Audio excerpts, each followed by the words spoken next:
सोबोदर में ग़रीब ऐं बेपहुच आबादकारनि लाइ कणक ऐं ॿियनि फसलनि खे यूरिया कलर ॾियण लाइ अॼु हिकु अदद ट्रालो यूरिया कलर जो सोबोदेरो लॻ ॻोठ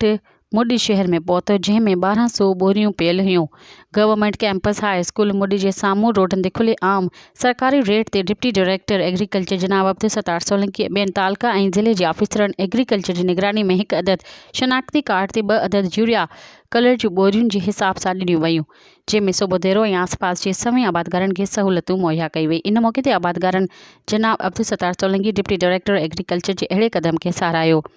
इन मौक़े ते आबादकारनि वज़ीर हुसैन सुमरो, ज़हूर हुसैन जामड़ो, अल्लाह बख्श सुमरो ऐं ॿियनि मीडिया वारनि खे ॿुधायो त तती हुजे या गर्मी, मींहुं हुजे या झुड़, deputy director agriculture Abdul Sattar Solanki खे आबादकारनि जे मसइलनि खे हल करण लाइ जाखुड़ींदे ॾिठो वियो आहे। मज़ीद ख़बरनि ऐं तफ़सीलात लाइ विज़िट कयो असांजी वेबसाइट www.awamiNewsHD.com ऐं ॾिसंदा रहो अवामी न्यूज़ HD।